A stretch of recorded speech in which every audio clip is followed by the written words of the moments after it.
Here we have with us Mr. Pradeep Nagori from Edelweiss Metals Limited. Welcome to Bullion Bulletin, sir, and Thank to you. 11th India International Gold Convention. As you are here with us, so we would like know more from you about the financialization schemes and the present condition in bullion trading in India.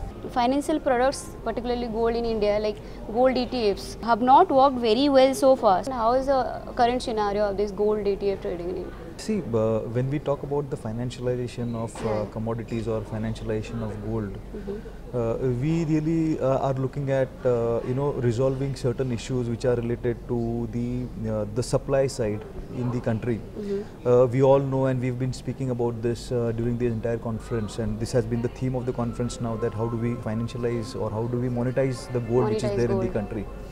So from the supply side, if we really look at, we have limited resources in terms of foreign currency with the country, and with the current account deficit issues that we've faced in past, we've seen increased regulatory pressures in terms of whether it is 80-20 scheme or increasing the duty, etc. So it's become very, very important for us to find solutions to that, and that's where everybody has been discussing now about how do we monetize the gold. So if you look at the problem has to be resolved in two ways. One is how do we stop or how do we divert the savings, future investment savings that will go into the gold, and second is how do we monetize the already above ground stock which is there in India. Rough estimates show us that there is about 30-35,000 of tons of gold which is lying above ground in India, and it's lying in various whether it is temple trust or whether it is households or whether it is wherever. So one is where we need to monetize that part. We've been discussing various schemes. There have been schemes which have been developed by the government, gold deposit schemes, etc., but they have not worked, and they have not worked for various reasons. And for example, the gold deposit scheme don't work, have not been very successful because there have been issues which are related to the duty and how do you hedge the duty, etc. So we'll have to provide the market the solutions to it, and only then probably the schemes might work.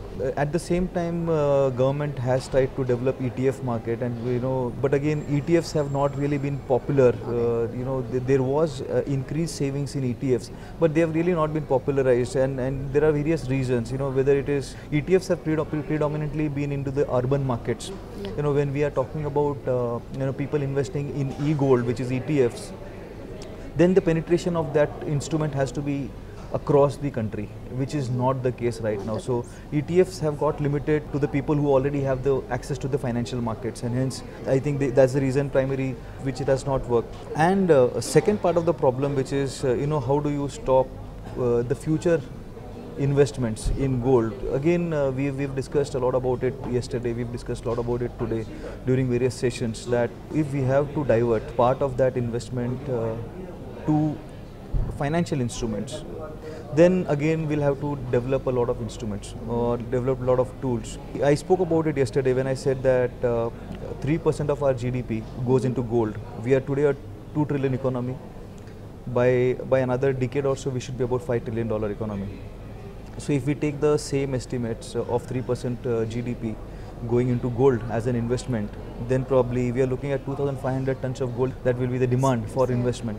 So that's huge, and probably I don't know whether the country will be able to afford that, and hence there is a necessity for us, all the participants in the market, to really look at developing certain instruments where people can invest. Mechanism will have to develop, for example, probably, if we are able to develop something like an e-gold which can be invested, which can be used, pay to the jewelers, fungible, which can, give you liquidity. One person who owns gold.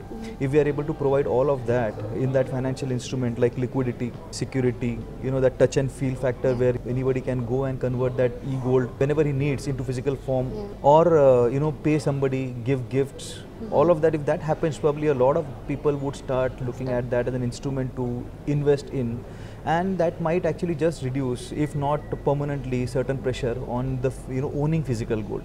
So it might be a case that the import might just get deferred or whatever, but large part I think can be solved. All the experts here have been debating and discussing on how that can be done. I'm sure when the industry gets together, there's a seriousness to this. Probably we will evolve with some solution, some product. Government has been planning for gold monetization scheme and gold deposit scheme. Do you think if it floats, it will reduce the physical demand part of India as a financial house? How can you help in this regard? See, sure, as I said, when we are looking at next 10 year scenario and the quantity of the gold that we are looking at, and we have insatiable appetite for gold as Indians, we are looking at diverting that demand into whether it is some part in physical gold, some part in electronic gold or e-gold, some other solutions. Yeah.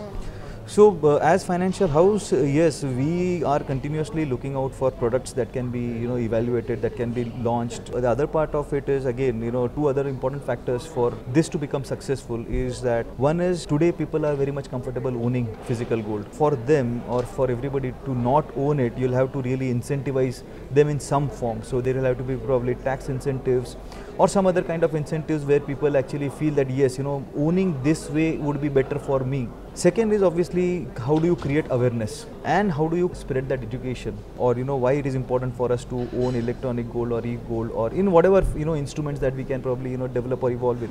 So financial houses will have to play important role, regulators will have to play important role, again marketplace will have to play an important role because the market infrastructure has to get created in that way. Market will have to create infrastructure where it can accept gold payments in e-form. They can probably pay in e-form. They can do a lot of things like what happened in probably when initially physical equity shares were converted into electronic form. There was a lot of resistance with people to part away with their physical shares. But then yes, eventually we see now how many kind of demat accounts that the country has, and demat shares have become so popular now. That's the only way you deal in shares now. Coming to gold accumulation plans, as you have already told, is there any way, like how it will be floated in cash to cash basis or cash to gold accumulation basis? plan is different. So gold accumulation plan is very different than what we are speaking right now. So gold accumulation plans today, government has, RBI has come up with certain regulations that you cannot have gold, jewelers cannot float probably a gold accumulation plan because it's kind of a deposit. So again, if that's another way actually to probably defer imports, if not reduce the demand of the gold, because that's one way where we are telling the consumers that yes, you can probably come and pay some INR or money to the jeweler or to whoever is the issuing party, and after certain time you can either take cash or you can take gold. If that kind of schemes are developed, gold accumulation plan can work. Can financial houses can adopt all these gold accumulation plans? As of now, today only the jewelers are doing it, and they were doing it, rather they have stopped now. Even large jewelers have stopped or put a hold to the gold accumulations plan because clarity needs to come. But yes, if things are workable for even organizations like us or financial services or NBFCs, whoever are doing that, I think if it will make sense for them to do it, I'm sure everybody would do it. Coming to Edelweiss, what advantage do you get being a professional player here in India, that is a traditional market, and how has been the performance? How is the business so far? I would like to give an example here. When we started way back in maybe 2006, 2007 with the bullion business, most of the market players were discouraging us that you are a financial services company, and gold is largely an organized market, or bullion is largely an organized market, and everything is cash. So it's not a place for you, and because we were very clear from day one that we will not handle cash. It was really discouraging, but yes, at the same time we thought that yes, there are no organized players, there are no professional organizations which are into this business at this point in time, and we saw a large opportunity which is untapped, and we were convinced that yes, we can do it, and market really needs it.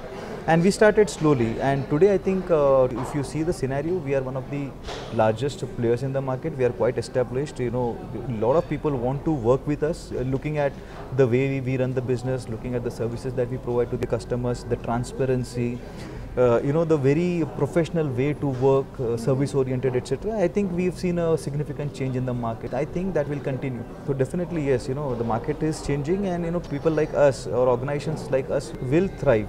So what are your future plans as a company? So we are putting up a refinery, so that shows our commitment to go up and down the value chain of the business, as far as the precious metals is concerned. Same way The agri-commodities, we are doing a lot in agri-commodity space. We do a lot of business on agri-commodities side, international commodities. So our commitment to the commodity space is large. Some words for this event, sir. 11th India International World Convention. How is it helping you? How are you enjoying this conference? As far as the IIGC goes, let me tell you, we've been associated to this event now for last 7 years. For 7 years. And we've been title sponsors. Yeah. This platform, we find it very, very interesting, and that's why we got associated, 7 years back, because this is one platform that has got created where all the market participants of the bullion industry come once a year at one place. And that provides a huge platform, for the suppliers, for the logistic agencies, for the financial institutions, for the customers, all the players who are very, very important to the whole trade. And it's not only India, so all the globally important players are here. It provides a good opportunity for us to interact with them. It provides a good opportunity to, find out what's going on in the market, what are the latest trends probably, speak to them, understand each other's requirements. It's also obviously networking, where once a year you get an opportunity to meet all the people, your customers. A lot of times you don't even see them, throughout the year, because the business all works on the phone. Thank you very much, sir. Thank you. Thanks a lot.